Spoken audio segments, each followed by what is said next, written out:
No, I don't care what the DM says. I don't care. No, it ain't a normal wolf. It's definitely augmented. Handsome and pretties, welcome to part 2 of BRK's wolf design with a twist. If you're dropping in without watching part 1, that's fine too. You just missed the sketching phase and, well, I've already given away the spoiler, but if you're interested in hearing my thought process behind the sketch, feel free to give it a browse. Link is in the video and description. I promised y'all a story from the previous video about how this metal wolf came about, so stick around, it's coming. I'm still struggling with drawing clean lines in Photoshop. I'm pretty much cheating right now using Illustrator. If it gets the job done, it's fine. It's fine.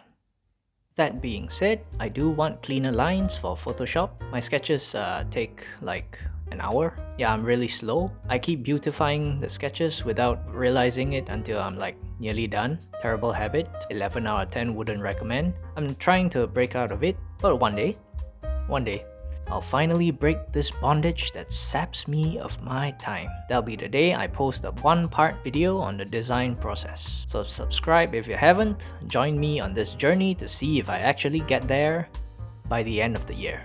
And now for the story I kept y'all waiting for, the Metal Wolf. So, I played D&D, Dungeons and Dragons, recently with a bunch of friends. It's all online because, well, pandemic. We were supposed to be on a quest to look for someone who was kidnapped, I believe.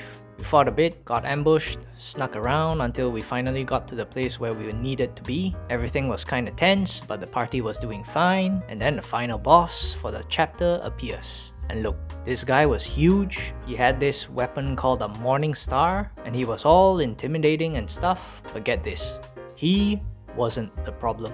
The goblins around him weren't the problem. It was his dog. Yes, his dog. I tell you.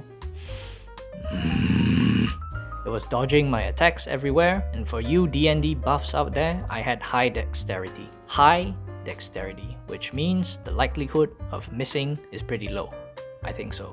Unless I understood it wrong, but never mind. The point is that I kept missing my attacks. I kept rolling once.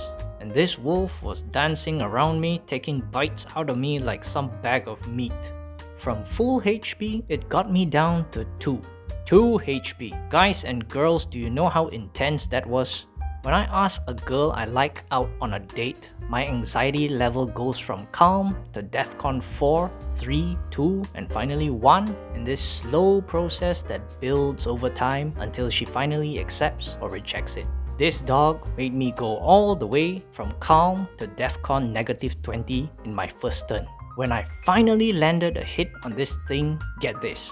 I grabbed a goblin, swung him over my head, smashed it over this furry punk, and you know what happened? 1 damage. 1 damage. Like, are you kidding me? The goblin I grabbed died from a broken back, and all the damage done to you is 1?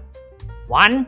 I don't care what the DM says. I don't care. No, it ain't a normal wolf. It's definitely augmented, made of metal. Aliens came and did something to it. It was not a wolf. DM Kebab, I know you're watching. That thing wasn't a wolf.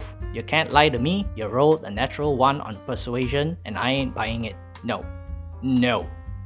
Rant aside, I did manage to take it down in the end, just very violently, which I will not describe because activists might come after me even though it's all fiction. But yes, that's the story behind this design. Let me know in the comments what you think, and if you're feeling generous, do give a like, much appreciated. Oh, if you like watching a bunch of friends getting together for D&D sessions, we usually stream it on Thursdays. So drop by and say hi. I'll leave a link to the Twitch channel I'm associated with, so you can check that out if you're up for it. And that's it. Thanks for your time. Hope to see you in the next one.